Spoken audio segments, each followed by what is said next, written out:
오늘 하나님의 말씀은 창세기 5장 24절에 있는 말씀입니다. 한 절 말씀인데 우리 다 같이 한 목소리로 봉독하겠습니다. 에녹이 하나님과 동행하더니 하나님이 그를 데려가심으로 세상에 있지 아니하였더라. 아멘. 올해 우리 교회의 표어는 주님과 동행하는 교회입니다. 우리가 그리스도인으로서 주님과 동행하는 삶을 살아야 하고, 우리 교회도 주님께서 이끌어 가시고 주님과 동행하는 교회가 되어야 하기 때문입니다. 오늘 본문에 보면 에녹이 하나님과 동행하더니 하나님이 그를 데려가심으로 세상에 있지 아니하였더라 그랬습니다. 에녹은 그야말로 늘 하나님과 동행하는 사람이었습니다. 그래서 그는 죽음을 보지 않고 하나님 나라로 옮겨졌습니다. 그래서 히브리서 11장 5절에 보면 에녹에 대해서 이렇게 말씀하고 있습니다. 믿음으로 에녹은 죽음을 보지 않고 옮겨졌으니 하나님이 그를 옮기심으로 다시 보이지 아니하였느니라.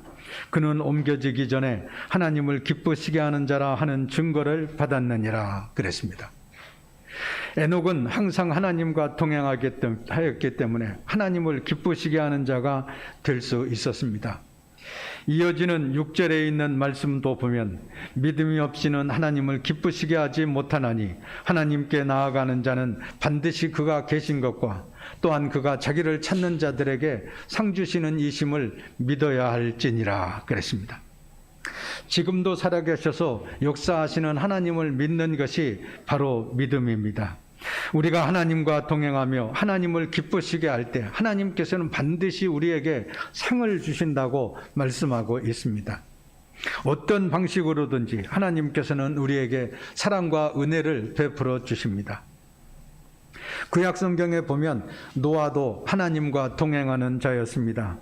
창세기 6장 9절에 보면 이것이 노아의 족본이라. 노아는 의인이요 당대의 완전한 자라. 그는 하나님과 동행하였으며, 이렇게 기록되어 있습니다.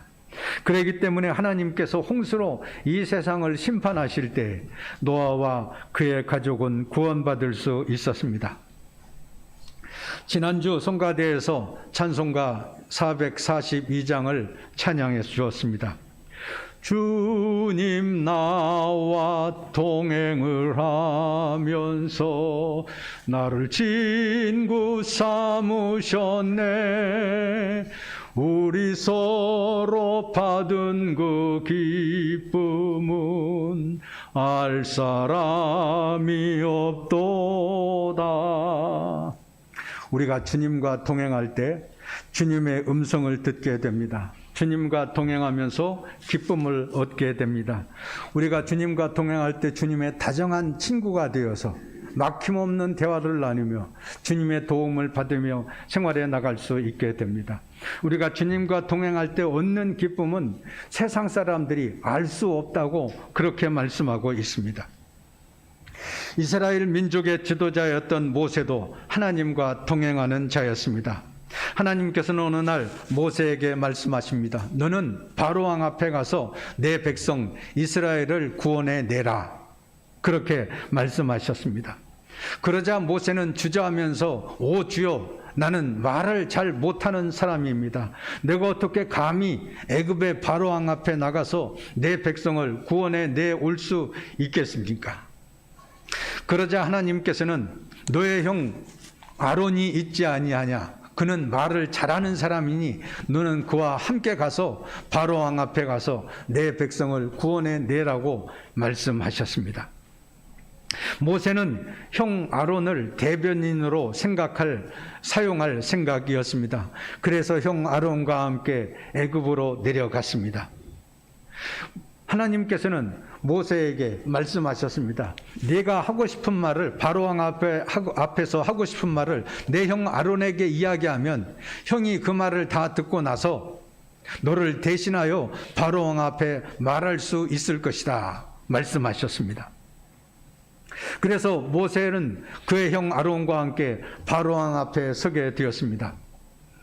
바로왕 앞에서 이제 자신의 이야기를 해야 될 순간이 되었습니다. 그러자 그의 형 아론이 모세를 대신해 말하기 위해서 바로왕 앞에 나가게 되었습니다. 그러자 모세는 형 아론의 어깨를 잡았습니다. 나와 같이 이야기해요. 그러면서 출애굽기 5장 1절에 보면 바로왕 앞에서 모세는 형 아론과 함께 말하고 있는 것을 보게 됩니다. 이스라엘의 하나님 여호와께서 이렇게 말씀하시기를 내 백성을 보내라. 그러면 그들이 광야에서 내 앞에 절기를 지킬 것이니라 하셨나이다. 모세가 하나님과 동행했을 때 그는 담대해질 수 있었습니다. 그는 용기 있게 바로왕 앞에서도 말할 수 있었습니다. 하나님과 모세가 동행하지 않았다고 한다면 모세는 쩔쩔매면서 그냥 형 아론 뒤에 숨어 있었을 것입니다. 그러나 모세는 그렇게 하지 않았습니다. 하나님께서 내가 할 말을 입에 담아주시고 말할 수 있는 용기를 허락해 주실 것을 믿었기 때문에 형 아론과 함께 서서 내 백성을 내보내라고 말할 수 있었습니다. 그렇습니다. 우리에게는 능력이 있습니다. 하나님이 필요한 모든 것을 우리에게 주셨습니다. 능력이 없다면 기회도 주지 않으셨을 것입니다. 우리가 하나님과 동행하기만 하면 필요한 은혜를 하나님께서는 우리에게 베풀어 주십니다. 우리에게 기름을 부으시고 힘을 불어 넣으셨습니다. 그러므로 잘할 수 있습니다. 약점이라고 하는 것 때문에 기가 죽어 있을 필요가 없습니다. 약점은 누구에게나 다 있는 것입니다.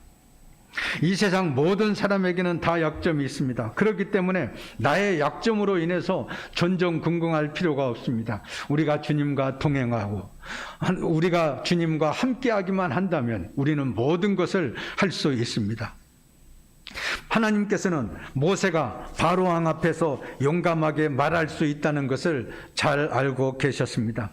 그래서 그에게 명령하신 것이었습니다. 사명을 맡겨주신 것이었습니다. 모세는 그러기 때문에 하나님과 동행하면서 하나님께서 그 입에 담아주신 말로 바로왕 앞에서 말을 할 수가 있었습니다. 하나님께서는 때때로 우리에게 지혜를 주십니다. 해야 할 말을 우리의 입에 담아주십니다. 뭘 해야 하고 뭘 하지 말아야 되는지를 우리에게 가르쳐 주십니다. 우리는 세상을 살아가면서 다른 사람의 충고를 받아들일 수 있습니다. 우리보다 지혜와 경륜이 많은 사람의 충고를 듣는 것도 좋은 일입니다. 그러나 하나님께도 조언을 받을 수 있다는 것을 우리는 분명히 기억해야 됩니다. 우리는 거룩한 성령의 입에서 나오는 작고 조용한 목소리를 들을 수 있습니다. 주님과 동행하면 주님께서 우리에게 필요한 말씀을 주십니다. 힘을 주십니다. 사사기 6장과 7장에도 보면 기드온의 이야기가 나오고 있습니다. 기드온은 이스라엘 백성들을 대적하는 미디안이 수많은 군사를 이끌고 침략해 들어오고 있어서 미디안 군대와 대치하고 있었습니다. 기드온은 전투를 준비하게 되었습니다. 많은 군사들을 모았습니다. 32,000명의 군대가 모여들었습니다. 그런데 하나님께서는 기드온에게 말씀하셨습니다. 그 숫자가 너무나 많다. 하나님을 잘 알지 못하는 사람들, 믿지 못하는 사람들, 두려움에 떨고 있는 사람들을 다 집으로 돌려보내라고 말씀하셨습니다. 전쟁을 두려워하는 그 사람으로서는 하나님의 역사를 이룰 수 없기 때문이었습니다. 아마 내가 많은 군대의 숫자로 이 전쟁 미디안과의 전투에서 이겼다고 한다면 네가 힘이 있어서 이겼다고, 우리가 능력이 있어서 이겼다고 말할 것이다. 하나님의 은혜를 의지하지 않고도 얼마든지 이길 수 있다고 그렇게 말할 것이다. 하나님께서는 그 군대의 숫자를 줄이라고 말씀하신 것이었습니다. 기드온아, 너를 따르는 군사가 지금도 너무 많다. 그러면서 줄이고 또 줄여서 남은 숫자가 300명이었습니다. 어림잡아도 100분의 1로 군대 숫자가 확 줄어든 것이었습니다. 만약 기드온이 이때 하나님과 동행하는 사람이 아니었다고 한다면, 함께하는 사람이 아니었다고 한다면 하나님 이건 너무하지 않습니까? 저 미디안의 군단은 수만 명의 군대인데 300명의 적은 군사 가지고 어떻게 해볼 수가 있겠습니까? 항변했을 것입니다. 그러나 기드온은 믿음의 사람이었습니다. 주님과 동행하는 사람이었습니다. 주님께서 우리와 함께 하시면 아무리 미디안의 군대의 숫자가 많다고 할지라도 얼마든지 물리칠 수 있다고 믿었던 것이었습니다. 기드온이 하나님과 동행하면서 하나님의 음성에 귀를 기울이지 않았다고 한다면 그는 전쟁에서 승리할 수 없었을 것입니다. 그렇습니다. 우리가 주님과 동행하지 않으면 그 음성을 들을 수가 없습니다. 하나님이 우리를 위해 준비하신 가장 좋은 것을 누리며 살아갈 수가 없습니다. 하나님이 군대를 축소시켜도 놀라지 말아야 합니다. 하나님이 우리를 실패하게 하시려고 그렇게 하는 것이 아니기 때문입니다. 하나님은 한 단계 우리를 더 높게 하시려고, 높이시려고, 하나님의 역사를 경험하게 하시려고 그 숫자를 줄이라고 말씀하신 것입니다. 하나님과 동행할 때 우리는 승리를 경험하게 됩니다. 하나님의 능력과 기적을 체험하게 됩니다. 그러니 우리는 늘 하나님과 동행하기만 하면 되는 줄로 믿습니다. 다른 사람에게 의존한 채로 그가 대신에 기도해주고 대변해주고 격려해주기를 바라서는 안 됩니다. 하나님과 함께하면 얼마든지 우리는 스스로 하나님 앞에 나아갈 수 있고 세상 앞에 나아갈 수 있게 됩니다. 자신의 내면을 들여다보고 하나님이 주신 힘에 다가서야 합니다. 그렇게 하면 모세처럼 기드온처럼 우리들도 자신감을 가지고 일어설 수 있습니다. 물론 버거울 수도 있지만은 곧 새로운 은사와 재능을 발견하게 됩니다. 또한 하나님께서 적절한 때에 적절한 도움을 허락해 주실 줄 믿습니다. 모세가 어떻게 바로왕의 군대를 무찌르고 이스라엘 백성들을 해방시켜 나올 수 있었겠습니까? 기드온이 수만 명의 미디안 군대를 어떻게 이길 수가 있었겠습니까? 하나님과 동행하는 삶을 살았기 때문이었습니다. 우리가 누군가와 교제한다고 할 때 그 친밀도에 따라서 교제의 정도를 3단계로 나눌 수 있습니다. 첫째 단계는 그 사람이 존재한다는 것을 아는 것입니다. 예를 들면 나는 텔레비에 나오는 시간마다 뉴스를 전해주는 아나운서를 알고 있습니다. 그 이름도 알고 그 얼굴이 어떻게 생겼는지도 알 수 있습니다. 그러나 나는 그 사람을 알지만 그 사람은 나를 모릅니다. 대화를 나눌 수가 없습니다. 그 사람의 얼굴과 존재를 아는 것이지 관계가 형성된 것은 아닙니다. 둘째 단계는 그 사람과 안면이 있으며 서로 만나면 인사를 나누는 정도입니다. 우리 주위에는 이런 정도의 사람들이 많이 있습니다. 그냥 서로 알고 지내는 정도입니다. 이런 단계의 사람들과는 속 깊은 대화나 고민을 나눌 수가 없습니다. 어려운 부탁을 꺼낼 수도 없습니다. 그냥 지나가면서 알고 지내는 단계입니다. 세 번째 단계는 충분히 친밀하게 아는 것입니다. 그가 어떤 성향의 사람인지 압니다. 그 사람이 좋아하는 것이 무엇인지, 어떤 색깔을 좋아하는지, 어떤 생각을 지금 가지고 있는지, 어떤 고민을 가지고 있는지를 아는 단계입니다. 오랫동안의 교제를 통해서 경험적으로 알 수 있습니다. 물론 이 단계에서도 친밀도의 편차가 있을 수 있습니다. 그런데 사람이 관계를 맺고 교제를 나누는 데 있어서 가장 친밀하고 깊이 아는 사이는 가족이라고 말할 수 있을 것입니다. 우리는 가정 안에서 가족들이 원하는 것을 알 수 있습니다. 눈빛만 보아도 저 사람이 지금 무엇을 요구하고 있는 것인지 알아차릴 수 있습니다. 우리가 하나님과 교제하는 데에도 여러 단계가 있습니다. 첫째 단계는 하나님을 알고 믿는 단계입니다. 우리가 하나님을 알지도 못하고 믿지도 못하면서 신앙생활을 어떻게 해 나갈 수가 있겠습니까? 아무리 말씀을 들어도 그것이 하나님의 음성으로 들려지지 않습니다. 아무리 하나님과 대화를 하기 위해서 기도를 하려고 해도 한마디도 입이 떨어지지를 않습니다. 둘째 단계는 하나님 예배와 기도와 성경 공부를 통해서 하나님과 교제하는 것입니다. 우리는 예배를 통해서 하나님을 만나고 교제하게 됩니다. 이 예배 속에 기도가 있고 찬양이 있고 경배가 있고 헌신이 있고 하나님의 말씀이 있습니다. 이 예배를 통해서 우리는 하나님을 배우게 됩니다. 기도를 통해서도 하나님과 대화하고 하나님께서 주시는 음성을 듣게 됩니다. 하나님의 뜻에 따라서 살려고 노력하게 됩니다. 우리는 직접 성경 말씀을 읽고 묵상하고 쓰고 생활 속에 적용도 하면서 살아계신 하나님의 능력과 손길을 체험하게 됩니다. 셋째 단계는 하나님을 영과 혼과 육으로 경험하고 생활 속에서 깊이 교제하며 사랑하는 것입니다. 하나님의 은혜와 섭리를 느끼면서 기쁨을 얻게 됩니다. 정말 주님과 동행할 때 주님께서 나의 다정한 친구가 되어주시고 나와 함께 하시고 나에게 말씀하시고 은혜 베풀어 주시는 것을 느끼게 됩니다. 하나님이 지금 내게 무엇을 원하는지 하나님과 교제하며 대화하는 것이 어떤 것인지를 아는 단계입니다. 하나님은 우리를 바로 이러한 친밀한 관계로 부르십니다. 하나님께서는 우리로 하여금 단순히 기독교라고 하는 종교적인 틀 안으로 부르신 것이 아닙니다. 우리를 생명의 관계로 부르셨습니다. 이것이 하나님을 믿는 것과 다른 종교와의 차이점이라고 말할 수 있습니다. 우리 신앙생활의 핵심은 바로 하나님과의 생명의 관계를 맺고 주님과의 동행에 있습니다. 여러분은 하나님과 어떤 관계를 맺고 있습니까? 여러분은 날마다 매 순간마다 우리 주님과 동행하는 삶을 살아가고 있습니까? 지금은 인도네시아에서 선교사로 활동하고 있지만은 몽골 선교사로 오랫동안 일했던 이용규 선교사님이 있습니다. 그는 안식년을 맞아서 가족들과 함께 미국으로 갔습니다.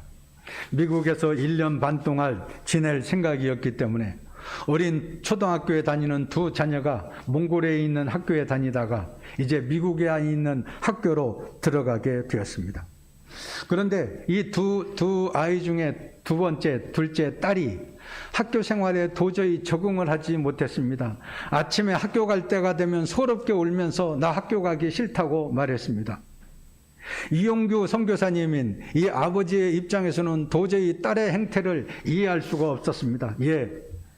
몽골에 있는 학교는 시원찮은 그냥 삐좁은 교실 하나밖에 없었는데 운동장도 없었는데 이렇게 좋은 학교를 보고 왜 가고 싶지 않아? 여기에는 음악실도 있고 실내 체육관도 있고 운동장도 넓고 좋은 친구들도 있고 미술실도 있고 내가 좋아하는 도서관도 있고 매점도 있고 식당도 있고 모든 시설이 이렇게 잘 갖추어져 있는데 왜 학교 가기가 싫은 거야?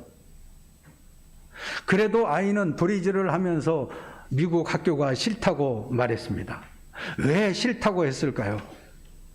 그것은 아무리 시설과 환경이 좋아도 아직 영어를 할 줄 몰라서 다른 아이들과 친밀하게 지낼 수가 없었습니다. 자기의 의사를 표현할 수 없었고 다른 사람의 말을 알아들을 수도 없었습니다. 몽골의 선교사 자녀 학교는 환경이나 시설 면에서 아주 열악했습니다. 그냥 군대 막사 하나를 개조해서 학교로 만들었기 때문에 운동장도 없고 비좁은 교실 하나밖에 없었음에도 불구하고 거기에는 다정한 친구들이 있고 좋은 선생님들이 있어서 함께 지낼 수 있었기 때문에 친교할 수 있었기 때문에 좋았던 것이었습니다. 그렇습니다. 그곳에 있는 친구들과 선생님들 때문에 그들과의 다정한 교제 때문에 이 아이는 서럽게 울면서 미국에 있는 학교 가기가 싫다고 말한 것이었습니다. 딸에게 있어서 학교의 좋고 나쁨의 기준은 시설이나 교육이나 수준이나 환경 같은 것들이 아니었습니다. 생명의 관계를 맺는 것이었습니다. 그렇습니다. 우리에게 있어서 중요한 것은 하나님과의 관계입니다. 우리를 창조하시고 또 우리를 구속하신 하나님께서는 우리와 함께하기를 원하십니다. 그것이 우리를 창조하고 구원하신 이유입니다. 하나님은 우리와 연합하고 깊이 교제하기 위하여 우리를 관계 가운데로 부르셨습니다. 그리고 주님과 동행하는 가운데 하나님 나라를 위해 함께 일하기를 원하십니다. 저는 지금도 기억합니다. 지금 자녀들이 제일 좋았던 때가 언제인가? 그 아이들이 시골 교회에 있을 때, 어렸을 때 그 아이들과 논에 가서 일도 하고 겨울에 나가서 뛰기도 하고 미꾸라지도 함께 잡고 그러면서 아이들이 아버지에게 엉겨 붙었을 때 지금 생각하면 그 살갗 피부의 접촉과 그 촉감과 그 아이들이 깔깔대며 웃던 그 목소리를 생각하면서 기쁨을 생각합니다. 그때가 제일 좋았다. 아이들이 한량없이 아빠하고 팔씨름하자고 덤벼들고 씨름하자고 덤벼들고 같이 놀러 가자고 땡깡 부릴 때가 얼마나 행복한 시절이었는지 모릅니다. 우리 하나님께서도 역시 마찬가지입니다. 우리가 하나님 앞에 나아가서 기도하고 찬송하며 하나님의 손을 잡고 하나님과 동행할 때 하나님께서는 더없이 기뻐하시고 좋으신 하나님께서는 우리에게 더욱 좋은 것으로 채워주실 것이라고 믿습니다. 새해에는 주님과의 친밀한 관계 속에서 주님과 동행하는 삶을 살아가시기를 바랍니다.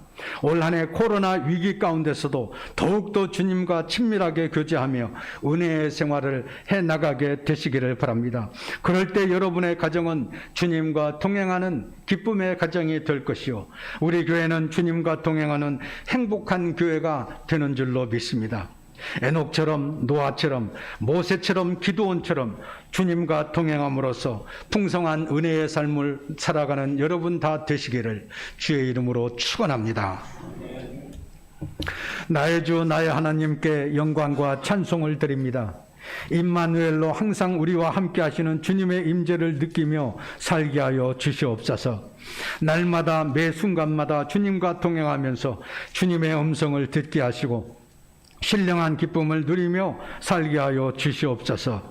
예배할 때마다 주님의 말씀을 들을 때마다 깨닫게 하시고 새해에는 더욱더 주님과의 친밀한 교제 속에서 위로와 평안, 사랑과 은혜를 누리며 살게 하여 주시옵소서.